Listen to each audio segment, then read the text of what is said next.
Welcome, Pod.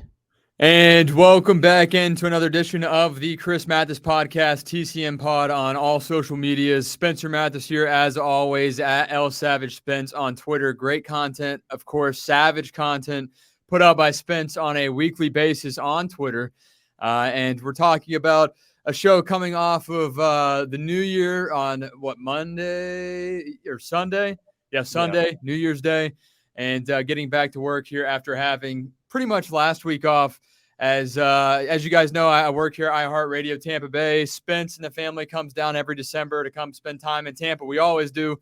This time was a bit different because I'm already down here. So we spent last week hanging out down here and having a good time and hanging out with family and hanging around Tampa, going to the gym and whatnot. So it was really cool to do that with Spency Dency. And, of course, we want to get right into New Year's and the start of 2023. Can't thank you guys enough for all of your support all of last year. 2022 was awesome. 4-hour podcast, had several big guests, had a big announcement just before the end of December with Kyle Morlock, Florida State University tight end, who committed just over, I think, 3 months ago at this point, or 3 weeks ago at this point, and he just made his way down to Tallahassee yesterday to, I believe, get situated down there in Tallahassee at Florida State. So, again, this morning's show, or this podcast, of course, brought to you by my friends at Information on Demand. Talk to them Tuesday. Each and every show brought to you by Information on Demand, whether you need criminal background checks, drug screenings, E-Verify, academic accreditations, or other screening services. They've got you covered, knowing a highly trained search team will get you that information that you need, whether you're in Florida, you're in New York, wherever you are in the United States. They can take care of you guys. And let my friends take care of you of Information on Demand. You'll be able to rest easy knowing a highly trained search team will get you that information in just 8 hours or less. As Spencer has always said, that's just one great night of rest, and they'll get you that information. They're fast, they're accurate, affordable pre-employment background screenings. Give them a call today, 855-914-4636, or visit Information on Demand at informationondemand.net. And again, a busy week, but first and foremost, can't really move on without touching up on a scary situation in Cincy, a scary scene in Cincy, as we saw what was a freak play as the Bills safety, just 24 years old, Damar Hamlin, made a hit on Cincinnati Bengals wide receiver T. Higgins there in the first quarter of the game between the Cincinnati Bengals and the Buffalo Bills in Cincinnati on Monday night. Monday Night Football was a primetime matchup, not only because it was a Monday night game, but simply because it was a huge AFC matchup with playoff implications between two very good teams. Obviously, the team that lost in the Super Bowl last year in the AFC to the Rams and the Cincinnati Bengals. And, of course, Buffalo Bills, who were my Super Bowl contender. I had them in the Super Bowl last year against the Buccaneers. That fell through. And then this year coming in, I thought, hey, Buccaneers-Bills will finally happen. I'm not too sure about the Buccaneers at this point, but the Bills, of course, are on the verge, on the brink of making a serious playoff run. However, that game being postponed after 24-year-old safety of the Buffalo Bills, Damar Hamlin, suffered a cardiac arrest after making a hit early in that game on Bengals wide receiver T. Higgins after what was a 13-yard passing catch completed to T. Higgins. And Hamlin got to his feet right after the hit he made. He laid the wood. After he got back up, he collapsed backwards. And you just knew right then and there that something was going on. And what was a typical 15, 30-second, 2-minute delay turned into an over an hour ordeal in which we even saw an ambulance out on the field. They had to give CPR on the field, one of the scariest situations I've ever witnessed in sports. And I know even fans that aren't fans of the Bengals or the Bills were concerned, and even non-football fans were concerned about this as well. But Spence, talk about what you saw there. Obviously, it was a freak accident. We see several plays over and over again from high school, obviously college football, the NFL, and you never really see a situation quite like that. And obviously, I haven't in my 24 years old, and it puts it in my 24 years of life, and it puts it into perspective knowing that this guy had cardiac arrest at my age, just 3 years older than me, or 3 years older than you, and of course at my age, Spence. Yeah, that's a hit that you see like 60 times a game, all the way from Pee Wee football to high school football, middle school football, college football, NFL.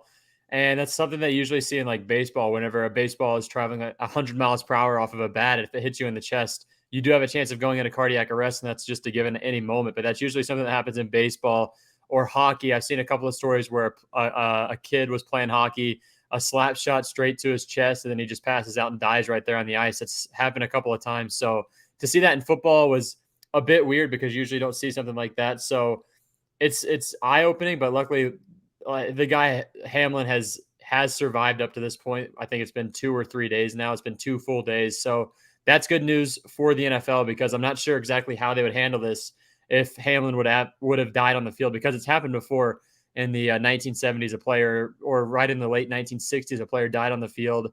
At that point, though, the NFL was a completely different game. It wasn't the biggest sport in America. So to see a guy like Hamlin, 24 years old, have cardiac arrest on the field at just 24, just because he gets hit in a weird spot in the chest that could happen on every single play, I think is eye-opening to the players. And it's going to be hard for a lot of the players that were on the field to overcome that, because you can see right there in that photo, they're all just huddled up praying.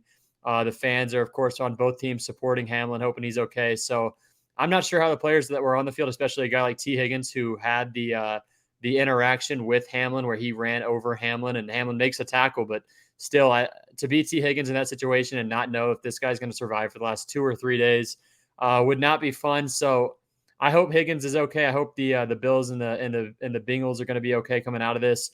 And it's going to be difficult for both coaches, because both coaches of both of these teams are now going to have to be kind of trauma evaluators, because everyone on the offensive side of the football for the Bengals and everybody on that Bills defense right now is probably just replaying that thing over and over again in their head right now. So it's going to be tough for them to overcome it. And these two teams are both in the very big part of the playoff push. They both still have a chance at the number 1 seed. So I just don't know what they're going to do here. They can't give them both a tie. So these two teams are going to have to play the game eventually, which is, I don't know how that's going to go for either of these two teams. I think they might have to take a week off or so, maybe push back the schedule, but it's going to be tough to see these two teams go back out on the field, especially if we don't have any updates on Hamlin first. Yeah, and again, that was a situation in the first quarter. The score as of now, with the suspension of that game, and we're still figuring out if that game will be played at any point. The NFL has said it will not be played this weekend, so that game will not continue this weekend. That's one confirmed piece of information we've gotten from the NFL. But looking here at the drive chart for that game, again, it ended in the first quarter. The Bengals started off with the football. They had 6 plays on that first opening drive, which led to a touchdown. They go up 7-0. The Bills have a 12-play drive, and then they tack on a field goal. So it's 7-3. Bengals lead the Bills. And then just 2 plays into that third drive of the ball game, the Bengals' second drive on offense is right whenever we see T. Higgins get hit by Damar, and Damar Hamlin gets up, falls back down, and has a cardiac arrest on the field, just 24 years old. And we had a former NFL linebacker, Sean Merriman, join us on the Ronnie and T-Crash show today, this afternoon, or I should say by the time you guys are tuning in on Wednesday afternoon. He joined us to talk about that situation, a scary scene in Cincinnati. And he said, as a former player, I'm watching on television and I had an emotional kind of attachment to what was going on. And as everybody did, whether you're a football player, football fan, ex-football player, a coach, even a non-fan, whatever you are, if you saw it on the news, hopefully you have some kind of heart and were concerned to some extent. And there was a lot of talk, too, about the delay and the NFL finally deciding the official decision on the field. It took over an hour for them to decide, hey, this is postponed. But we heard from Zach Taylor, head coach of the Cincinnati Bengals, yesterday, who talked about the situation in his conversation with Buffalo Bills head coach Sean McDermott. And he said that, of course, Sean McDermott wanted to be in the hospital with his guy, Damar Hamlin. So talk about that and how the NFL, even though it did take a little bit longer than some people would have expected or maybe have hoped. And I'll be honest, I was one that I thought it took a little too long for the final decision to come public. I feel like they made that decision well before the public knew. They were just trying to figure out a way to put out an official statement. But in that time frame where I was waiting for that official statement, I felt like it might have taken a little bit longer than I wanted. So talk about your thoughts or your feedback there on the how long it took then to make that decision and say, hey, you know what, this game's suspended or postponed. Yeah, I think the communication between the players, the referees, even the coaches was just not exactly what you wanted to see. But of course, we've never really seen a situation like this where the player is having to have CPR on the field for 10 minutes, which is a long time to be performing CPR on anybody. Doesn't matter his age or if he's an athlete or anything. That's just dangerous. But luckily, he was in stable condition. But as a player on the field, you saw Joe Burrow start warming up on the field with Jamar Chase. You saw Josh Allen have to wipe away tears trying to warm up with his team as well as Stephon Diggs. So both teams obviously were maybe told that they had to resume play in this game. But I think it was. Yeah, there was I the think, point on the broadcast where they said, hey, I think they're going to have like a 5-minute warm-up period. Yeah, and I think from the jump, I don't think that anybody on the field knew exactly what was going on. So I really can't blame the NFL immediately there, because for the first 5 minutes, they probably didn't know that the guy was having a heart attack on the field. So I don't know exactly how long it took them to like suspend the game, but I'm sure they had to go through so many different things just to be able to suspend the game. But I think it actually came down to the two coaches just refusing to go back out on the field and let their two teams play. So I don't really see a huge issue with how the NFL handled it, because you don't ever see something like this. This is a medical anomaly, especially in a football game, which even in high school sports and stuff like that, you don't really see this in football. It's more of, like I said earlier, like a baseball thing, because usually in football you see a lot of concussions, you see players get hit in the head over and over again, and you know exactly what it is. But watching that hit, you can see him just basically just get hit right in the center of the chest, and that's what gave him that's what really put him into cardiac arrest. So I don't really know how much better the league could have handled what went down. So I'm not going to really blame the league too much there, like a lot of people are doing. But I do understand why people were a little bit impatient or just didn't really like how the league handled it, because it took over an hour for them to suspend the game. And I think it may have came down to just how big of an impact this game had on the NFL season. And again, Damar Hamlin, just 24 years old. He is, progressing since that Monday night incident and the first quarter against the Cincinnati Bengals, in which he made that hit on wide receiver T. Higgins, got up, fell back down. It was just one of the scariest scenes. And I'm not going to say I watched the entire game. I went to that game and I started watching that game the play before that injury. I just had started to stream the game. Boom, he goes down, he gets hurt. But one cool thing, one great thing to come out of this entire situation, aside from him being alive, first and foremost, that's the biggest and most important thing, is the fact that so many people found out that he has a foundation for a toy drive back in his community, his hometown, the Chasing M's Foundation Community Toy Drive. This is just a screen grab. The numbers have gone up way higher than the $3.15 million on the screen that you see, guys, right now on YouTube and Spotify. And it's now pushing, by the time you're listening and watching this podcast, over $7 million in less than 3 days. So that's incredible to see that there are still so many great people in this world that are making a donation, whether it be $10,000 like Tom Brady, the Buccaneer quarterback, the greatest to ever do it, or it be, $5 from, one of us, somebody that can afford to pitch $5, $10, $25 to his foundation and show that we're behind him, we're backing him, or if it's just $1, whatever it is, his initial goal was $2,500, and in less than 3.5 days, he's raised $7 million and counting. So that's one cool thing to see out of this. And again, it's the Chasing M's Foundation Community Toy Drive. You guys can search that up.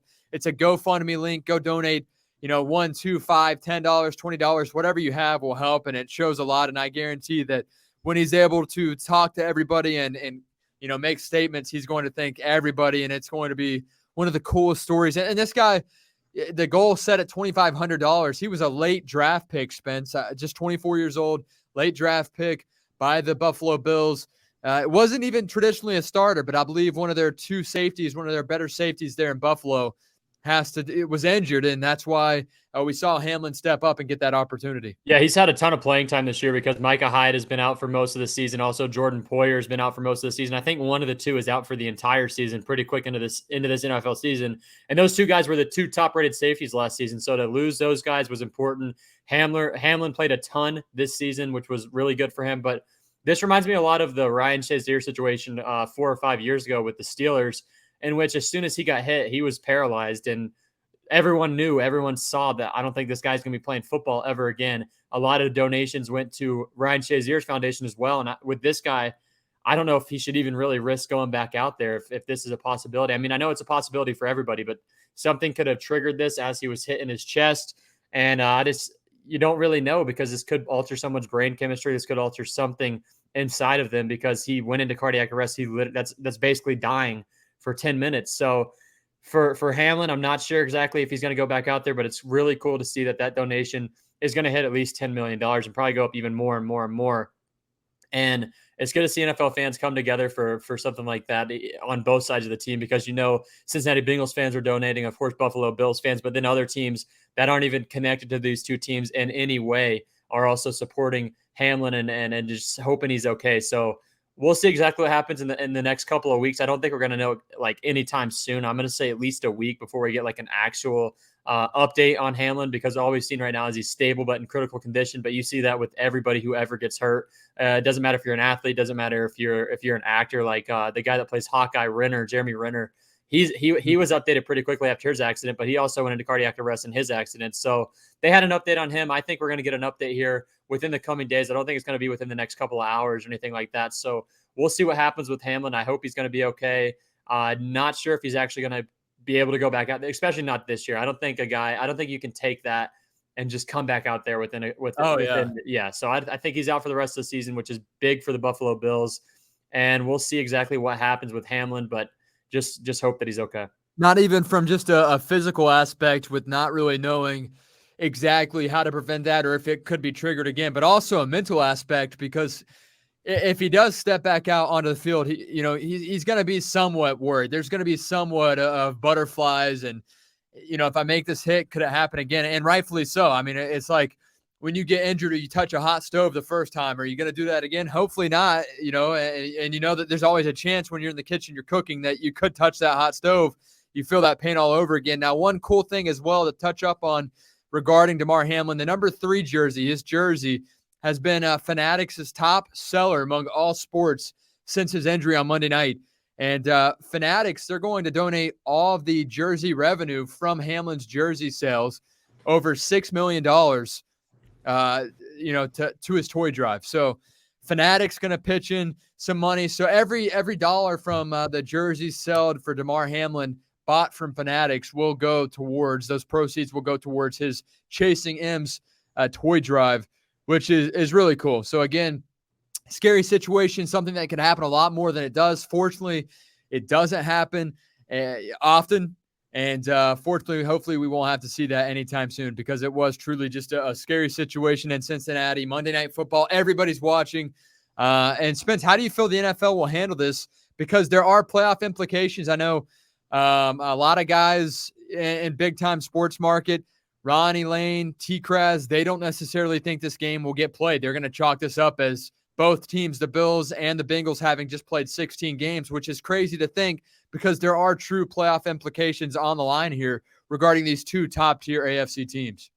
Yeah, I don't know if we're actually going to get to see this game made up, because the Kansas City Chiefs right now are going to be the first seed in the AFC right now, because these two other teams were second and third in the AFC. They still had a chance to make whoever wins that game still had a chance to beat out Kansas City and get that home playoff game, that bye week on the first week of the playoffs. But of course, both of those teams are still going to get home playoff games, but not getting that bye week because they can't play this game, because the players aren't going to be available emotionally, especially not to go out there on the field. And even they wouldn't even allow these two teams to play their next week's game. So I don't think this game is going to get made up.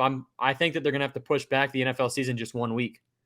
Do you think, I want that to happen, but do you think that could happen? Do you think that's even a thought in the NFL's head? Or are they, because if they do that as well, they're also not only impacting the Bengals and the Bills, but they are impacting the rest of the league, because then the teams that have a bye for the first round of the playoffs, now they have a 2-week hiatus.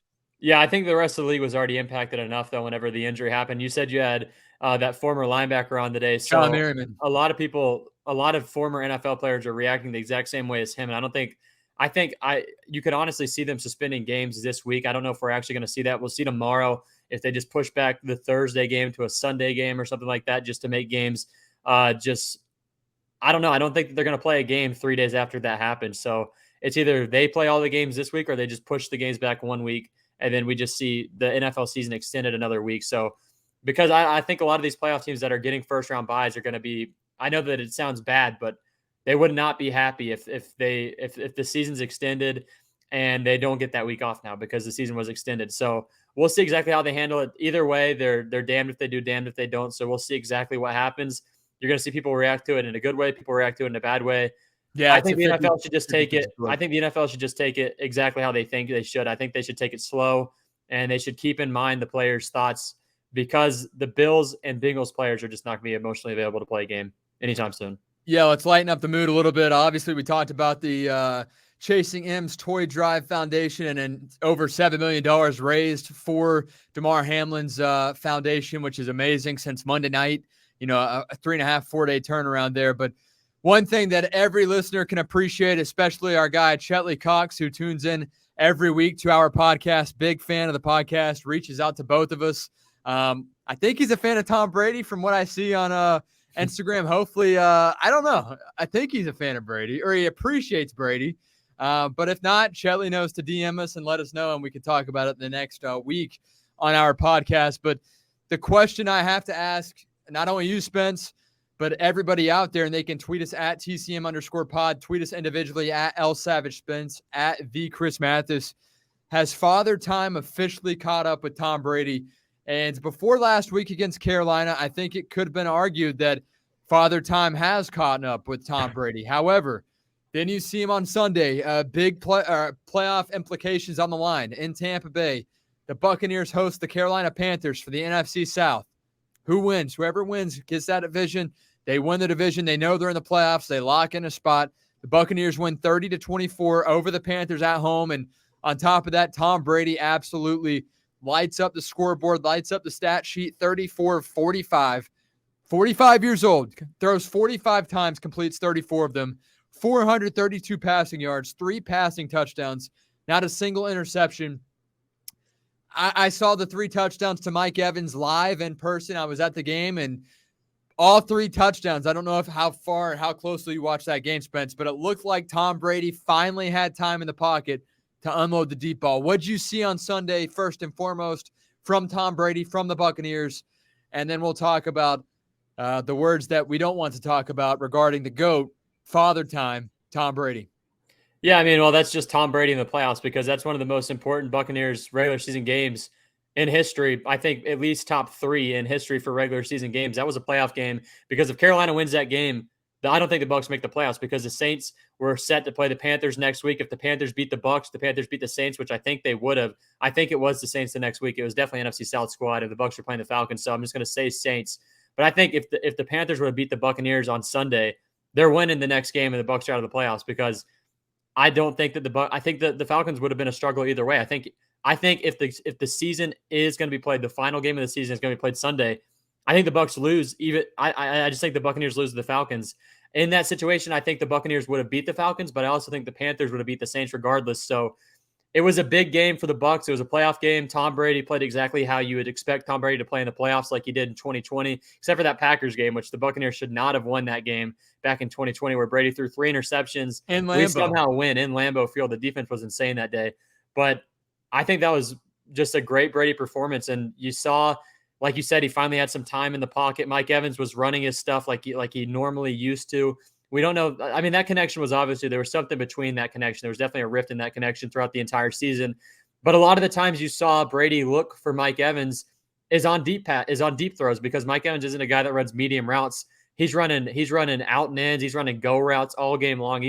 Most of the throws to Mike Evans, if you look at his average yards per catch in his entire career, at 15 to 20 yards on the field. And in that game, he was averaging 20 plus yards per reception. So to get the ball to Mike Evans, if you're Brady, the offensive tackles have got to be playing good. I don't really think you care too much about the pressure up front. The tackles are the most important thing, and to see Donovan Smith, Tristan Wirfs playing their game to the best of their ability, which we haven't seen very much this entire season. So I think that played a big key factor into it. Right now, it looks like the Buccaneers are going to be playing the Dallas Cowboys in the first round. If the season were to end today, if they were to just cancel every game, blah, blah, blah, the Buccaneers would be playing the Cowboys. And like T. Kraz has said a couple of times on your show, it'd be a Monday night game, and the Buccaneers are going to need their offensive tackles to play great, because Micah Parsons is incredible. The Buccaneers do not have Gronk to chip them anymore. They've got Cade Otton, who has shaky hands after we saw on Sunday. But I think Brady proved that it wasn't Father Time catching up to him, because those connections to Mike Evans, 2 of them were 55 yards through the air. The other one was a 30-yard dot into the back corner, right corner of the end zone. He had time. He got hit on one of the throws, just a perfect football. And I just think Brady has kind of snuffed those father time rules. I get the Carolina Panthers cornerbacks. The good ones were out. J.C. Horn was out. You had Josh Norman playing a little bit out there. You had Gardner Johnson getting absolutely toasted per usual. He's from the Saints a couple of years ago. But I don't think that really plays a big key into it because those throws were just so on the money for Brady in that game. I don't think Father Time has caught up to him, but another guy that I liked in that game was Sam Darnold. I think Darnold looked really good. And if the Buccaneers, and until the second half, I feel like third quarter. I think if the Buccaneers were to lose Tom Brady this offseason and the Panthers don't want to go with Darnold, I think Darnold's a pretty good option for the Bucs. That one play on their final offensive drive where they really had the ball and had a couple of minutes to go, where they took that field goal to put them back in position to have a chance to win. That one drive where he evaded 3 sacks, rolled up in the pocket, got the dump off for a 25-yard gain. I think Darnold's a pretty good quarterback, but I don't think Father Time has reached Brady. And I think the Buccaneers and the Packers are going to be two NFC teams that, even though the teams are much better than them with much better records, because both of those teams have a chance at finishing the season at 8-9. I mean, the Packers have to beat the Lions next week. That's going to be the best game of next week if they play, because both of those teams are 8-8 right now. The Lions and the Packers, same division. Whoever wins makes the playoffs. The loser does it. But if the Packers make the playoffs and the Bucs make the playoffs, I think those are two teams to watch out for just based off of their quarterbacks. Both of those teams have pretty good defenses. I think the Buccaneers have a playoff defense, and that's going to be a key part. If Brady can just stay on the money, if the offensive line can hold up, I think the Buccaneers are a team to watch out for as a non-biased fan. But of course, there's going to be better teams. I think the Buccaneers have a good shot at beating the Cowboys. I don't think Father Time has cut up the Brady. I think he'll be fun as the season rolls on in the next couple of weeks, but we'll see. I think it really just comes down to protection with Tom Brady. Yeah, I would agree. And I think that he has slipped up a little bit this year. Of course, 45. He's much older than he was. 10 years ago, he was an old quarterback. 35 is old. That was 10 years ago for Tom Brady. I was 14 years old at the time, and he still continues to prove everybody wrong. And so you talk about the Mike Evans connection with Tom Brady, and as you guys can see on YouTube or Spotify, that's Tom Brady putting on a TB12 hoodie, pulling it up near his head. I think he tried to fluff it up a little bit and then let it fall back down, but I actually took that photo. And you talk about the Evans connection, Spence. I'm going to play that audio I got from Brady when I asked him a question. And you can tell me if there's some insight here regarding his relationship with Mike Evans, because he went from 14 passing touchdowns to Evans his first year with the Bucs. Last year, 13 passing touchdowns, so an average of 13.5 passing touchdowns per season to Mike Evans.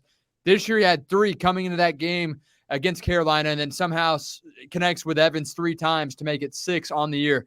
Definitely something going there, but here's the question, and here's the response from Brady, and here's the question I asked. And tell me if there's anything that stands out to you, Spence, about Brady's response.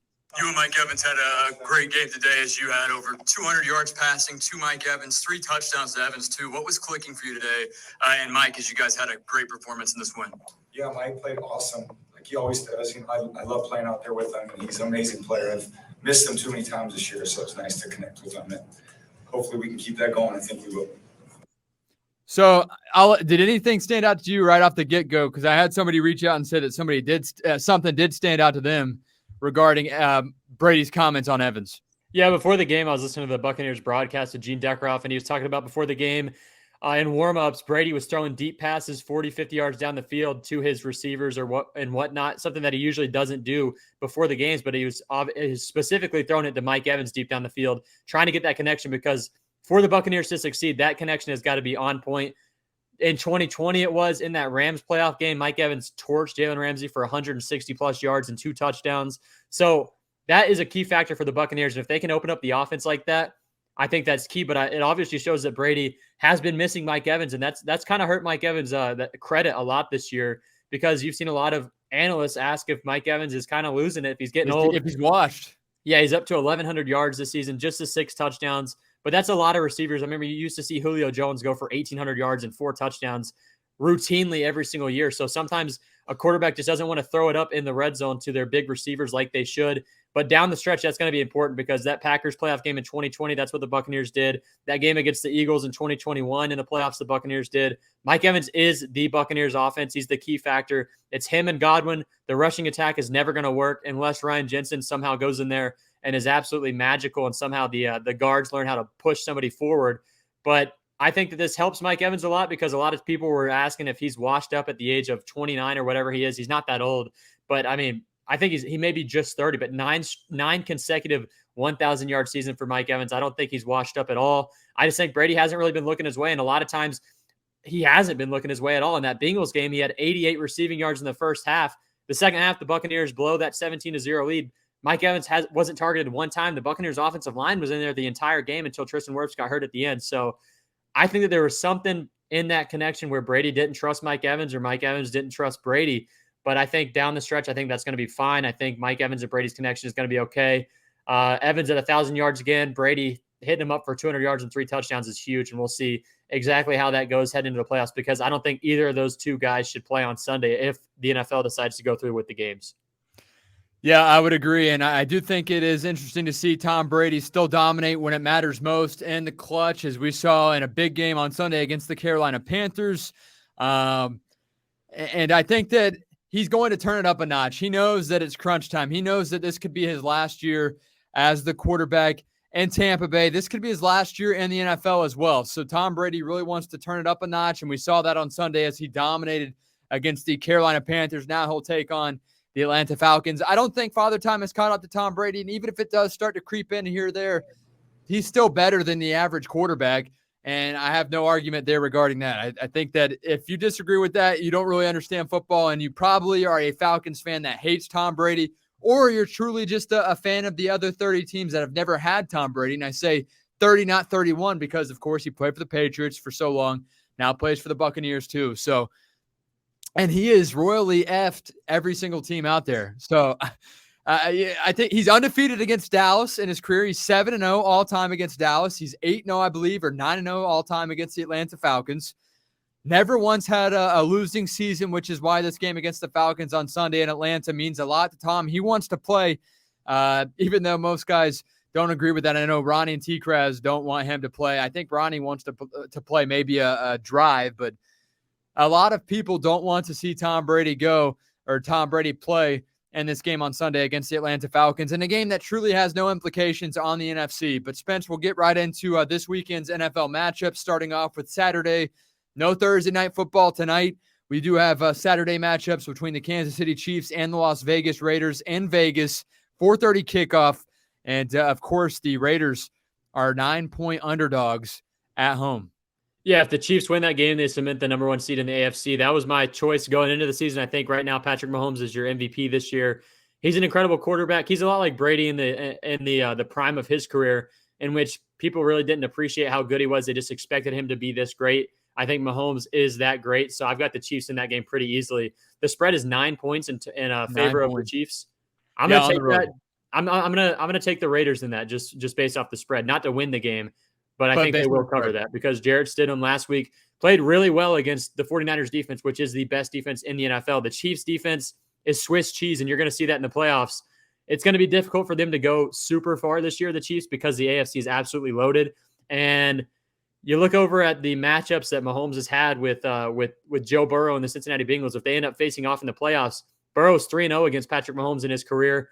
And I think I could definitely see the Bengals just outing the Chiefs pretty quickly. But Mahomes is the MVP. We'll see how that goes. But in that game, I'm going to take the Raiders with the spread, but I'm going to take the Chiefs to win. Yeah, I agree with you wholeheartedly there. I'll take the Raiders with the spread. It's a 9-point spread. They are the home team. It's their final game of the year. They're going to want to go out with a bang. Obviously, they're trying to impress, and I'm not surprised if the Raiders land Tom Brady next year. So I'm going to take the Raiders with the spread. I'll take the Chiefs with the victory. Huge game in Jacksonville this weekend, Saturday. Primetime game, 8:15 kickoff. It's a battle for their division, the AFC. The Tennessee Titans will take on the Jacksonville Jaguars. What, AFC West, I believe? AFC South. West is Broncos and Raiders and Chiefs. AFC South and Tennessee Titans, 7-9, take on the Jacksonville Jaguars. They are 8-8. Or Jaguars. There we go. Jaguars. And it should be a big matchup here in Jacksonville. Looking at the spread in this game, Jaguars are 6-point favorites at home over the Titans.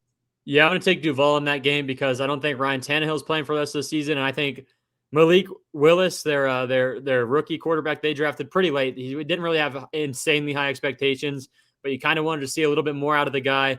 I don't think he's going to get another start in the NFL this season, at least. I think you're going to see Joshua Dobbs go back out there. I don't think he played horrible last Thursday night, but it's going to be tough for them to beat the Jaguars. I'm going to go with Duval in that game, and they're going to cover because I don't like the Titans quarterbacks. I don't like the Titans receiving core. They've got Derrick Henry. You shut him down, you win. Their defense isn't the same that it's been over the years. They still got Kevin Byard and a couple other pieces up front like Jeffrey Simmons, but I just don't think the Titans are the same team that they were. Vrabel's still a good head coach, but that team is absolutely – they're just not they're not a well-rostered squad.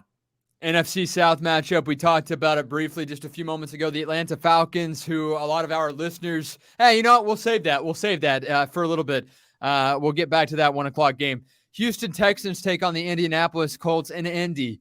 2.5-point favorites are the Indianapolis Colts at home.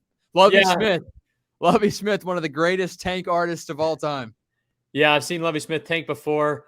I think, honestly, I'd rather get a fork and kind of gouge my eyes out than watch that game. There's literally no reason that anyone should be watching that game. I'd much rather paint a wall and watch it dry for 24 hours instead of watching a battle between Davis Mills and the old Florida Gators quarterback Driscoll and Jeff Driscoll. Yeah, I just think that's a horrible matchup. I don't even know who the Colts are even going to throw out there. Nick Foles is hurt. Matt Ryan should have retired at halftime of that game where he blew the 30-point lead. Sam Ellinger's back in the lineup. Jeff Saturday is not a capable head coach. At least he's proved that so far this season. I don't think he's ever going to get another shot, but we kind of expected that either way. Player coaches don't just work out like that. A lot of people, of course, he had a ton of hype going in. The team played better than they were playing with their former head coach, Reich. But I don't think he was a horrible head coach. I think that locker room has just been torn apart for a couple of years. But I don't care about this game. I'm not going to pick either of the two teams. I want to see that game end in a tie and just see how it goes. Colts 2.5-point favorites. Houston Texans are terrible. This is Jeff Saturday's last game of his career as a head coach of an NFL team. I think Saturday wins this game to say, hey, you know what? I love you, Indy. Thank you guys for the opportunity. This is it. Good farewell. The Chicago Bears will host the Minnesota Vikings. Justin Fields, of course, not playing in this game. Vikings 7.5-point road favorites since Chicago. Yeah, what's wrong with Justin Fields? They're just sitting him. Yeah, I get he has no weapons. I get that his offensive line is horrible, but he is not a good thrower of the football. At Ohio State, he's hurt with a hip injury. I stand corrected. But at Ohio State, I mean, he was slinging the ball 50-plus yards down the field all the time. In the NFL last week, he threw for 33 yards total. He ran for 130, but he threw for 33 yards in a blowout loss to the Detroit Lions. To put up 10 points against the Detroit Lions is absolutely terrible. I mean, they're one of the worst defenses in the entire NFL. They have been holding back the Lions all year. You saw the Carolina Panthers run for 300 yards against that Lions team a week ago. That's what the Bears are supposed to do, is run the football. You have Justin Fields throw the ball, I think, almost 30 times for 33 yards. So I don't think the guy's a good quarterback. I would rest him too. We'll see. They're going to have to build around him. They've got a lot of money heading into next season. But in that game, I'm not going to take the Chicago Bears. I'm going to go with whoever they're playing. I wouldn't care who they were playing. I'm not taking Minnesota, the road team, 7.5-point favorites. Give me the victory and this point spread there for the Vikings. The Cincinnati Bengals, they're set to get back to action this week against the Baltimore Ravens. 1 o'clock kickoff, 10-win Ravens, 11-win Bengals. Should be a pretty good matchup depending on how ready the Bengals are, considering what happened, how focused they are in this game on Sunday at 1 o'clock. And we're looking at the spread here, the Bengals 7-point favorites at home. Yeah, the Ravens don't really have a chance to go up in the playoffs, so I think that they're going to be absolutely content with starting Tyler Huntley at quarterback, letting Lamar rest for a couple of weeks until the playoffs start. Let him rest. Yeah, because I think that the Bengals have something to play for still, which these games, of course, this is a rivalry between these two teams. That entire division is always a rivalry. So that game's going to be close. Even like you saw the Steelers and Ravens last week, those games are always super close. It always comes down to the very end, regardless of who's at quarterback. I think that's going to be a close game. I'm going to take the Ravens to cover in that game, but I'm not going to take the Ravens to beat the Bengals. I think the Bengals, if they win that game, still have a chance if the Raiders somehow defeat the Chiefs, which we've seen a couple of times, but that was with Derek Carr quarterback. I think Derek Carr's a pretty good NFL quarterback, a horrible season for him. He'll be fine next year, hopefully. We'll see how that goes, but Jarrett Stidham's not going to perform too well against the Chiefs, so that game may not matter for the Bengals, but either way, they're going to win that game. I'll take the Bengals. I think they win for T. Higgins. I think they win for Damar Hamlin as well over the Ravens. Give me the point spread, too. It's a touchdown point spread. I'll take that also. The New York Jets, they'll take on the Miami Dolphins in Miami. The Jets are 1-point road favorites over Miami. Yeah, the Dolphins absolutely fell apart. I don't really know if you can really blame them, though, because Tua keeps getting injured. He might retire. Teddy Bridgewater is not a good backup quarterback. He's questionable. The team's not good either way. Skylar Thompson, their rookie, is not a good quarterback. It's tough for them to win this game. I think that they have more to play for. They still have a chance at the playoffs, but do I really want to see the Dolphins in the playoffs regardless? Because I don't think we're going to see Tua for the rest of the year. 3 concussions. If he goes out there, NFL fans are going to be absolutely pissed off the entire time. You're going to see people telling him to retire, like you saw with Luke Kuechly after he got his 29th concussion, and he listened after 5 too many. So I don't know the implications of Tua's injuries to the head, but 3 concussions in 1 year is not okay. I mean, I feel like that's the thing that you see in prison where people start banging their heads against the wall. I think they have a less chance at concussions than Tua going out there to play 16 times a year at quarterback in the NFL. So I think he might be on the verge of retirement. His family, of course, may want that as well, because I'm sure they're a family that puts their son's health over football. I think he's made enough money. If he wants to retire, he can retire, but I don't think the Dolphins are a good team. I don't think the Jets are a good team. They fell apart too, because both of these teams have quarterback questions, but I'm going to take the Dolphins in this game. Regardless, I'm going to take the Dolphins against the spread. Yeah, I'm going to take the Dolphins as well. And I think the Dolphins, even though they do probably roll with Teddy Bridgewater, if they do make a playoff appearance, they could be a dark horse team to win a playoff game or two. I mean, they've got the talent. It's not just a matter of piecing it together. If they were in the NFC, I'd give them a chance. Yeah, they are going to have to go through a freaking slaughter of opponents there in the AFC. But in this game in particular, I'm taking the Dolphins and the spread 1 point. Yeah, they're going to win by 3 to 6 points. New Orleans Saints, they'll host the Carolina Panthers. Saints 3.5-point favorites in this NFC South matchup, one that should be somewhat exciting for fans of both sides. Did the Saints win last week? Saints are 7-9. They're currently riding a 3-game winning streak. Yeah, they still have a chance at the playoffs. The Panthers, they beat the Eagles 20-10. Yeah, they still have a chance at the playoffs. A lot of things has to happen for the Saints to make the playoffs. But yeah, I've got the Saints in this game. The Panthers are mathematically eliminated. I'm going to go with the Saints in that game regardless, just because I don't think the Panthers – I don't see the Panthers tanking because they do have an interim head coach, so they're going to be playing hard in that game. What's the spread? Spread 3.5 points, and they're saying the Saints are the favorites. Yeah, I'm going to take the Panthers in that. I don't know if I'm going to take them to win or not, but I'm going to take the Panthers to at least cover that spread, because the Panthers almost beat the Buccaneers last week. I don't think the Saints are on the same level as the Buccaneers, even though the Buccaneers have not had a good season. The Bucs beat the Saints twice. I think the Panthers are a better team. They're going to at least cover that spread, and I think they have a good chance to win. But the Saints, of course, are going to bring their A game with Andy Dalton at quarterback. I'm curious to see if they'll decide to play Jameis Winston at all this week against Carolina and New Orleans. But 3.5 points, Saints are pretty much done. They do want to win, obviously. Dennis Allen wants to win, finish out the regular season on a high note. I think they win. Give me the points too. Buffalo Bills take on the New England Patriots in Buffalo. Bills 7-point favorites for this 1 o'clock kickoff. And obviously, Patriots 8-8, Bills 12-3. Yeah, Patriots a lot like the Saints have a chance to make the playoffs. They have a much better chance than the Saints. So we'll see if the Patriots can somehow squeak their way in with Mac Jones at quarterback. The Bills, I don't know if that game's going to be played, but that game has to be played. I don't think the Bengals-Bills games has to be replayed, but that game has to be played at some point, because both of those teams need that game to play, especially the Patriots, because they are right there in the hunt. I don't know if they have the wild card spot, or right now they're the odd man out, because 3 teams make the wild card in each conference right now. I think the Patriots are 4th out of the 3, so they have a chance to sneak in at 9-8 if they win, but if they lose, they are completely out. So I'm going to take the Patriots to win that game. I would be exciting. Obviously, there's a lot of things going on right now in that locker room for the Buffalo Bills, but they have to win for their guy, Damar Hamlin, on Sunday, 1 o'clock kickoff. Before we get to that Bucs-Falcons game prediction, we do have one more 1 o'clock game. Cleveland Browns take on the Pittsburgh Steelers, and Pittsburgh Steelers 2.5-point favorites in this one. Kenny Pickett, of course, quarterback. Yeah, the Steelers have somehow made their way to 500 again. The Browns, you said they're playing. That's going to be a great game. It's going to be a great game. As LeBron tweeted a couple of days ago, Deshaun Watson is heating up. Obviously, LeBron, a big Deshaun Watson truther. He's a great guy. I think the Browns season is going to have a happy ending. A lot like Deshaun Watson's massages. 29 allegations. We'll see if he can get past those on the final week of the season, and see if he can just squeeze past the Steelers and make Tomlin have his first losing season in 17 years. because the NFL decided to make the NFL season 18 weeks. We'll see exactly what happens in that game.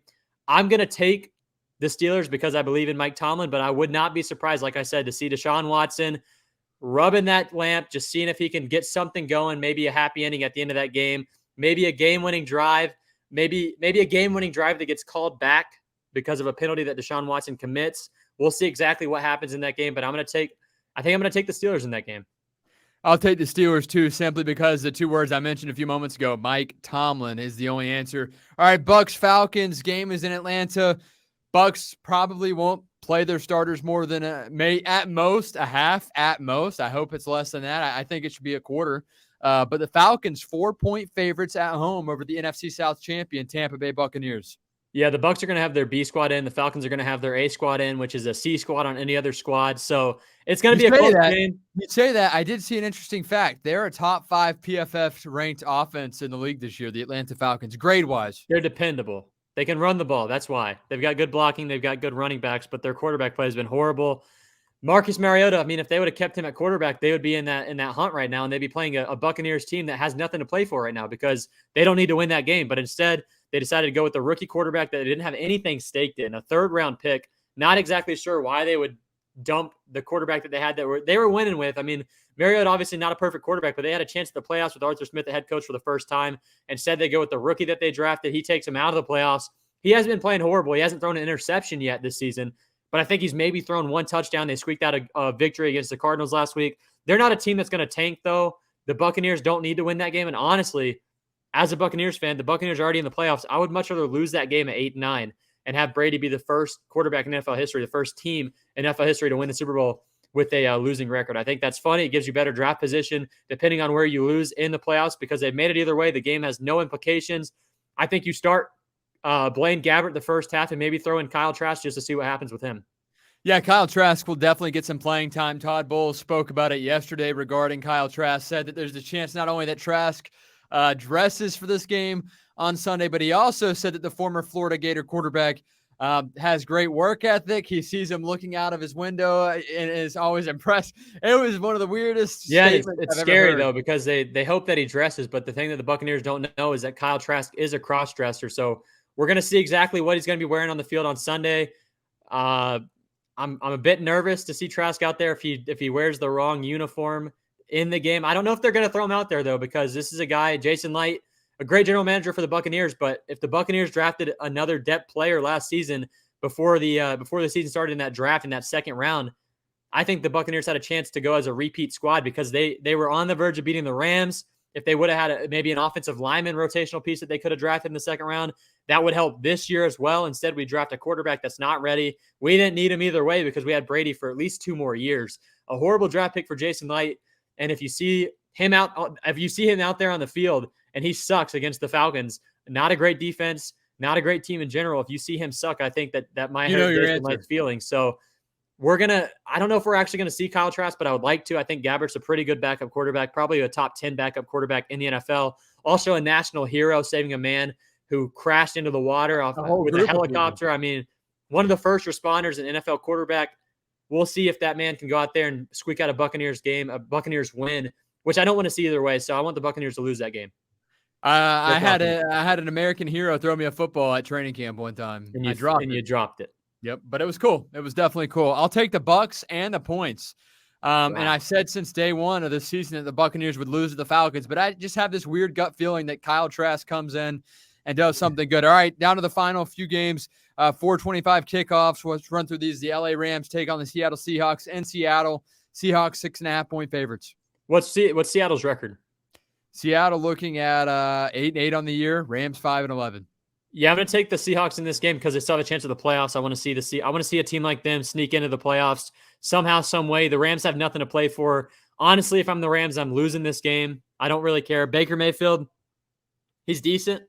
I think that's about all you're going to get out of him with this team this season. Next year, I think he will be a starter or he's going to be like a Gardner Minshew type guy. So in that game, I'm not going to take the Rams. I'm going to take Seattle, even though they have fallen off a cliff since that game in Munich, Germany against the Bucs in October. I'll take Seattle and the points. Now talking Denver Broncos and Los Angeles Chargers. The Broncos, 2-point favorites over the Chargers. Of course, some injuries there. And Probably the Chargers resting some guys at 10-6 playing against a lowly 4-win Denver Broncos team. Yeah, the Chargers have nothing to play for in this game. I'm going to go with the Broncos. I saw a good amount out of Russell Wilson last week. I think he played pretty well. I think once they fired Hackett, you'll see him get a little bit better depending on who they want to bring in next season. We'll see exactly what's up with Russell Wilson. I don't think he's that bad of a quarterback. I don't exactly know what happened with him. Same thing with Derek Carr. I get everyone wants to hate the two. I also was on the Russell Wilson hate train just because how much money they spent on a guy that hadn't played a snap for them. They offered him, I mean, he's going to be paid $50 million every single year for the next 5 years after next season. So they're stuck with this guy. It's going to be tough for the Broncos. I think Russell Wilson gets back on track a little bit, though, and I'm going to go with the Broncos in this game regardless. Giants take on the Philadelphia Eagles and Philly. No official. Oh, okay, I got the spread now. Eagles 14-point favorites at home over the Giants. 14 points is a lot in that game. 14 Jalen points Hurts is a lot for any NFL game. Yeah, Jalen Hurts is going to play. They need to win that game because if Dallas wins, they still have a chance of getting getting ahead of at least the Giants, or at least I think they still have I think they still have a chance to get ahead of the Eagles. Do the Cowboys still have a chance to get ahead of the Eagles? Yeah, the Cowboys do have. Yeah, so the Eagles have to win that game, and a 14-point spread is never what you want to see. I saw a 14-point spread in favor of the Buccaneers in October. 3 times. Against the Carolina Panthers, against a team with an interim head coach. I went to the game expecting the Buccaneers to win with Carson Garrett. Said the Buccaneers get absolutely pummeled. Not fun. In that game, I'm going to go with the New York Giants because I think they're a team that's going to play well down the stretch. I think they're a team that could sneak out a playoff victory, and if the Giants win and the Cowboys win, then the Buccaneers do not face the Dallas Cowboys in the first round of the playoffs. It's either the Giants or the Eagles, and I think it would be Philadelphia. So I'm not exactly sure. I kind of want to see that happen, though, and it could be Minnesota depending on how their game goes. So it's either we get a Buccaneers-Cowboys game if everything goes the same way. I think the Buccaneers have the best chance against Dallas Cowboys or the Minnesota Vikings. I do not want to see the Philadelphia Eagles at all in that game, and I don't think that's a possibility, but I think the Eagles still need to win that game because Cowboys still have a chance to get that NFC East division title. That's no shot to our guy, Pat Johnson, linebacker for the Philadelphia Eagles, who joined us for Talk to Him Tuesday about 7 months ago. It was a really great episode. Go find that. Scroll down YouTube, Spotify, Apple, the whole 9 yards. Go find that incredible interview with Pat Johnson, who's having a pretty good year for the Eagles. I'll take the Eagles in that game with the points over the Giants. San Francisco, they'll host Arizona. The 49ers, 14-point favorites. What time is that game? 4:25. Okay. Is that the final game of the slate? Nope, they've got another 4:25 as well, Cowboys, Commanders. Okay, so that game has absolutely no implications. You said what two teams? The 49ers and the Cardinals? Yep, that's correct. 49ers, 2 points. 49ers still have a chance to climb. Yeah, the 49ers still have a chance to climb in the NFC. You've got either Trace McSorley or Colt McCoy, quarterback for the Cardinals. I mean, I think we're going to see a new head coach in that over there next season. I think Kingsbury's out. I think the relationship between Kyler Murray and Kingsbury is somehow horrible. Not exactly sure how. I mean, they dumped Josh Rosen after one season to get the guy, and somehow those two guys have a rift in their communication. You saw the contract with Kyler Murray whenever it came out this season. He couldn't play video games during the NFL season. Yeah, and then he had it removed from his clause. Yeah, he got it removed from the clause. So I'm not sure exactly what the Cardinals are going to look like next year, but in that game, they're going to get absolutely destroyed by the 49ers. Brock Purdy is a pretty serviceable quarterback, and they're going to go far in the playoffs. Not a team that you want to face next year, not a team that you ever want to face in the playoffs. So I'm obviously going to go with the 49ers. That's a game that I wouldn't care if the spread was 14 points. I'd go with San Francisco regardless. Yeah, San Fran 425 at home. Gibby the victory and the points. Dallas Cowboys, they'll take on the Washington Commanders. Cowboys 7.5-point road favorites over their division rival. Yeah, I'm going to take the Cowboys in that game. The Commanders decided to throw away their season by getting rid of by just benching Taylor Heineke. Not a bad quarterback, but to bench him from Carson Wentz. I get they're trying to see what they have in Carson Wentz, but you don't have anything in Carson Wentz. Wentz proved that last year with the Indianapolis Colts. He proved that last week with 3 interceptions and no touchdowns in his previous performance. If they would have won that game and won this game, they're in the playoffs. Instead, they have to beat a very good Cowboys team. They have to have a lot of NFC teams lose next week. They're probably going to have a tie, too, to make the playoffs. And either way, Ron Rivera is not going to do anything with them either way. The Commies, the Commanders, the Redskins, the Washington football team, no name squad, not a good team. I've never seen a Commanders fan out in the wild. I don't know if they even exist. So I don't really want to see them succeed. I'm fine with the Cowboys winning that game. And I'm fine with the Buccaneers playing the Cowboys in the first round in Tampa on Monday night in a couple of weeks. I think that gives the Buccaneers a good chance. And I think that'd be a fun game to watch. So I don't really care about the Commanders. I think they're going to get absolutely destroyed by the Cowboys because the Cowboys have something to play for. The Commanders do too, but they're going to have things back in the fresh in the back of their mind that, even if we win this game, two teams have to tie. A couple of players have to retire at halftime for a couple of these NFC teams. Some head coaches have to get fired mid-game. Everything has to happen. Everything has to go the exact right way, and that just never happens in the NFL. We've seen that a couple of times as Buccaneer fans. The Bucs have had a chance in the playoffs. We won the game. We're excited. But, three teams aren't going to tie on one given damn NFL Sunday, so it doesn't really matter. So I'm going to go with the Cowboys in that game. The Commies are not a good team. It's not a good regime. Communism is not okay anywhere, especially it doesn't belong in the NFL. I think they should be out of the NFL. I think we need a new team. Get them out of Washington. We named the team from Washington the Commies, the Commanders. I just don't understand that. Their mascot is a pig with a military helmet hat on. I think they just keep digging themselves graves. They've got Taylor Heineke. They got Carson Wentz, a quarterback. They've got Chase Young, who missed an entire NFL season off of a whim. He was supposed to play after 4 weeks missed. He missed basically the whole season, 17 weeks. He came back last week, did barely anything because he missed an entire season. So I think the Commies suck. I think the Cowboys are a good team. I think the Commies should be removed from the NFL if they get destroyed by the Cowboys this week. And I think Ron Rivera is going to get fired on Black Monday is what they call it. Oh, wow. Okay. I like Ron Rivera. I hope you're wrong there, but you're probably right. They do have a lot of talent up front too with that defensive line. Of course, Chase Young missing some time. Give me the Washington Command. No. To cover the point spread, 7.5, the point spread, but not to win the game. Dallas wins the game, and then they lose to the Buccaneers in the playoffs. Here's the primetime game to close out the show. Oh, Jesus. You know what it is, Spence? Sunday Night Football. Who? Green Bay Packers hosting the Detroit Lions. And it's actually a game that I'm interested in. Number one, of course, NFC North matchup. Number two, the fact that the Detroit Lions are 500. They're 8-8 right now. They have a chance to have a winning record. And then number three, Green Bay 8-8. If they fall to 8-9, they have a losing record. So there's a lot on the line for Detroit. They had a great winning streak there. Then they got cold for a week or two. Now they've won a game. Green Bay picked it up a little too late, but they did get better. They now have won 4 straight with Aaron Rodgers.